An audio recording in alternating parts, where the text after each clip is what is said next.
Hey everyone, it's Joey. So the day has finally arrived, the day that so many of us have been looking forward to. The Batman is finally here after delays. We finally got it. We finally got the Batman, Matt Reeves, the Batman.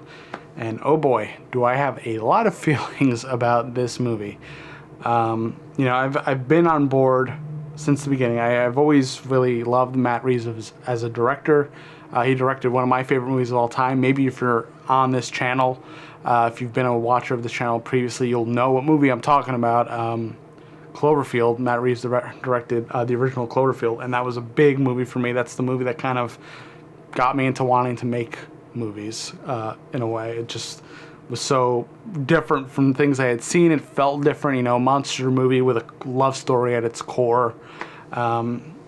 And kind of a reaction piece to stuff that was going on in New York at the time. It just felt, for me, I know a lot of people have different feelings about the original Cloverfield movie, but it was close to perfect for me, and it just had the amount of emotion he was able to get out of these actors, and that story he was able to tell in the amidst this crisis was just so beautiful to me, and it resonates with me still, and I've been a big fan of those movies ever since. I have so much Cloverfield stuff. I'm just a big fan. It was a very formative movie for me. So when I found out that Matt Reeves was doing the Batman, he was doing a Batman movie, my favorite superhero, which I also have tons of Batman stuff everywhere, I was over the moon. I was elated. I enjoyed the Snyder stuff, but it's not, it's not really the Batman that I feel like. We haven't gotten a Batman that felt like the Batman to me. So when you call a movie The Batman, there's kind of a definite nature to calling it that, and I have to say, I think it deserved that title. I really liked this movie. I felt the gravitas of the emotional arcs of a lot of the characters in the movie, especially coming from Selina, of course, Wayne, and we got some stuff from Alfred too that was pretty intense. This felt right from the beginning with the Ave Maria music echoing out. It got right to it, and there wasn't a lot of fanfare to get this movie started. It just pretty much started. We got the title, and then we're in the movie. The soundtrack, the score, Michael Giacchino also did the song from Cloverfield, the one scored song it had at the end. So it felt like a little Cloverfield reunion there, and I was very excited about that too. But the score, I just want to talk about the score first, because it's so simple, feels so stripped back, and it's just so effective. The little melodies have been playing in my head all day, and giving me, when it came up in the movie, anytime those like little chord hits came up in the movie, I just got chills, and I get chills even thinking about it. The score was such a big part of why this movie was so great, and I just want to linger on this for a minute, because it was so familiar. There's just so much expertise that goes into making a score that sounds so simple, but it has so much impact. It's there, there's a lot of winks and nods, scores of Batman's past and animated series stuff. There's, 1989 Batman stuff. There's even Batman Returns stuff in there. There's a lot of like the Selina Kyle, like really thin kind of violin kind of sounds that we get when Michelle Pfeiffer turns into Catwoman in Batman Returns. There's like a lot of those notes that I picked up on that I'm sure were intentional. It was very clever orchestration and writing for the score, and and especially the main score where it's dun dun dun dun. There's just like it evokes animated series, it evokes 1989 Batman. There's just something very Batman about it, and which brings it more into why this feels a little bit like a more definite version of the Batman that we've gotten on screen.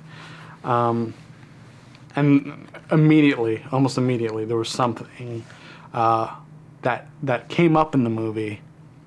And it's just a detail, but it made such a difference that is synonymous, at least in my head, with Batman comic books. And that is the narration, the voiceover narration from Bruce, talking about how he's feeling, what he thinks about the things that are going on. Because especially, there's a lot of iterations where Batman has an inner monologue and he's questioning things as he's going and he's kind of working things out in the narration.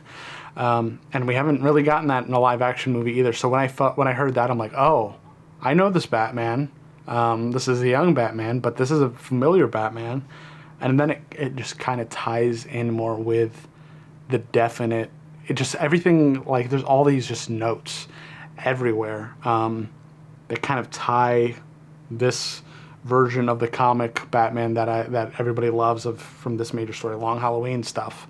Then we get some animated series stuff that we tie here. And then we get some, we get a little bit 1989. We get some Batman, Nolan Batman in here. And it just, there's just like little hints and notes, and it's, put together so well. It feels Robert Pattinson does such a good job just portraying Batman and Bruce. I know there's been some criticisms with his Bruce Wayne, but we're year 2 Batman. This is a different Batman. I don't think, I'm personally don't think Bruce Wayne needs to be this big time playboy type, the wink and nod type. That is very animated series, and I love the animated series Batman, but it's not necessary for me. It doesn't take anything away from it that he's not that. But I do like this kind of, he feels younger. He's probably, I'm guessing, maybe in his late 20s or 30s here, early 30s. So I'm curious to see where they go. It might be a while till we get a sequel. If there's not a sequel, I'd be completely shocked, because the reactions in the crowd that I was watching, the theater I was watching at, were everybody was, sat there for a minute. Usually you have people running away, but everybody just sat there. I think obviously some thought there was some kind of end credit scene, which there was a little something, but people just like kind of soaked it in for a second. That was really cool to see, especially since we've gotten so many wishy-washy kind of DC movies in the last decade. It was nice to see people just like sit with it for a second, and it's like something you don't really see with movies at all, period. People were just, either they were tired because it is like almost 3 hours, or they're just like, oh, okay, all right, we just saw Batman. And the dialogue is very, it's very simple. There's not a lot going on there. I think Colin Farrell's the Penguin. Just jumping around. I'm just going to jump around a little bit. Colin Farrell's the Penguin is just out of this world. Completely different person. Like, I don't know what the hell Colin Farrell did, or what his methods are. But not only did he play a great Penguin is pretty hilarious. His body, the way he moved was very specific, and it was just, I don't know. I think if I go rewatch it, I'm going to pay extra attention to Colin Farrell's performance as the Penguin, because there's so much there. And Paul Dano as the Riddler. Paul Dano I've been a big fan of ever since Little Miss Sunshine. I think that was probably the first thing a lot of people saw him in. He was pretty stellar in that, but as a villain, he is Edward Nygma to me. I mean, I think they changed the name here to make it a little bit less comic booky. But he has that kind of Riddler-ness. This is another thing where I think a lot of good research and amalgamating of other types of this character came into play, because I really got, Riddler from animated series vibes here. He just had that kind of really cracked up kind of personality, not in the same way as the Joker does. It's not just like this unhingedness, but it's just like this almost sick satisfaction with the game, essentially. Now there's a lot of parallels with the Riddler and the Joker, and one has more rules per se than the other. But Paul Dano with the big glasses and, even the muffled like voice, I just thought it was so fantastic. I thought his performance was, I don't know. I'm definitely planning on seeing it. There's something going on outside. I don't know if you guys could hear, but there are police sirens going off. I'm gonna take a break there. I could probably spend a lot of time talking about Paul Dano's performance, and it feels like we're gonna probably get more of that Riddler, which is very exciting. I don't. I'm just so kind of in awe with this movie. It was way better than I expected. And I expected something great. I just didn't expect that.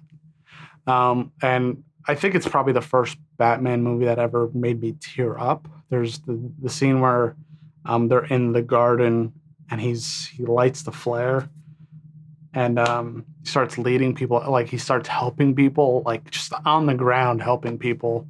Then he leads them out in the water with the flare. It was just like, even I'm getting choked up even thinking about it.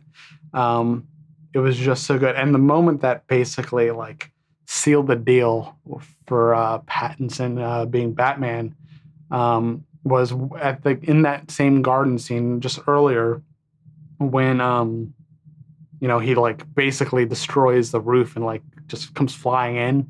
That was very Batman to me. Just like swooping in right when people need his help. Like just, I don't know. I got, even right now I'm getting goosebumps thinking about it. Cause that's like, for me, that's when, that's Batman. He was very Batman through the whole thing, but he was, kind of stumbling along. He's brutal, he's strong, but that was very Batman to me. Just when he just comes down like that, he's using his gadgets. So that part, I was sold. Now I want to see Pattinson as Batman for as long as possible, for as long as he'll do it, for as long as they'll all do it, with hopefully Reeves at the helm of every one of them. Zoe Kravitz as Selina Kyle feels like something that should have happened a long time ago. I think obviously this is perfect timing. This is the perfect story. This is the perfect match. But just the weight those two have almost immediately. It's almost like kindred spirits, and obviously that's a big thing when it comes to Bruce and Selina, kindred spirits. But I've never felt that in a film. I think that's probably the strongest version of that I've ever felt between Selina and Bruce, even in, comparing it to the animated series and stuff like that. I really love Zoe Kravitz and Pattinson's chemistry. I hope she comes back to it in a follow-up. They need to just explore that more. But she's going to go do stuff in Bloodhaven, which, I just want to know more about this world now. The Gotham it's so rich. Now you see kind of like how this world works, and it's very familiar. Like I said, we've seen some of this Gotham before, and we've seen new parts of this Gotham, kind of figuratively speaking. And it does feel like a villain origin story in a lot of ways. And it's a Batman origin story also. I mean, he's year two. But in the movie, it's pretty clear kind of progression of him becoming the Batman. He's starting the movie off with vengeance and stuff like that, and then he's ending it with hope. And that's, I want the optimistic Batman. I want the hopeful Batman. I don't want, beat them to a pulp like in the dirt or, suave, cool Batman. I want the Batman that'll get dirty, literally gets dirty towards the end of the movie and helping people. Like he's there to help people, and that's the job. He just has to remind himself that he's not there to just pulverize people or be the cool guy. Now, a lot of people are saying that it's almost becoming a meme at this point that this is like a really grounded detective Batman story. Now, I think that this kind of detective stuff is cool, and I think We need more. We've needed more of that in Batman movies. Um, but I wouldn't say this movie feels grounded or like this is the grounded tech. I don't necessarily agree with that. I feel like we have gotten grounded versions. I feel like Nolan's version was grounded. I don't think this one is. I think this one's a little bit more than that. I don't feel like grounded is the right term for it. It feels like it feels right. I don't feel like this world is like our world. I mean, it's very similar. There's a lot of similar elements. I don't feel like it's grounded. I feel like it's better than grounded. I feel like it's above it a little bit. By getting this version of the Batman who's not just, he's brooding, he's he's a little emo. At least through a lot of it, and then towards the end he like he finds clarity. Um in all this by talking to the Riddler, by talking to Selina, by talking to Alfred, by listening to the people of Gotham, by like just being there for them and seeing the faces that he's dealing with, faces of the people in the city he's trying to save. Learning about the kind of the Reformation project and how that was basically used to funnel and launder money to criminals and evil people. Um, I'm so happy with the way this movie turned out. And then I know this review has been all over the place, but I just wanted to gush about it. I'm probably gonna go see it in the theater again. And the movie just moved so quickly. Um, and I'm just blown away. I actually bought a Pattinson figure a couple weeks ago because I just had a feeling about this movie, and I even bought a T-shirt. I think during the DC fandom when they showed the first like teasers, that kind of like black and red teaser, I bought a shirt immediately because I just had a good feeling about it, and it's just I'm blown away. And there's a last I can't remember the last time I left a Batman movie, and I could even say a superhero movie feeling good, feeling like happy and positive and hopeful. I think that's what super movies should be doing. I feel like we've lost the thread a little bit. Um, but I left the Batman feeling good. I felt happy. I felt like, okay, this guy's gonna save these people, and it kind of encourages you and inspires you a little bit. Like, oh, okay, maybe there is another way to look at this. There's another way to deal with this world and uh, navigate it a little bit, because we all get consumed by like the darkness, all the negativity is kind of all consuming, and get paralyzed by it sometimes. But you kind of got to reframe things in your mind, um, maybe with the help of friends, family, shift perspective, and find some kind of new way to deal with the problem you were trying to deal with in the first place, but weren't able to because you just weren't looking at it the right way. And for the Batman, he decided not to be vengeance and brutal, but get his hands dirty and be a symbol of hope, be what people need. When the woman grabs his arm when he brings her to the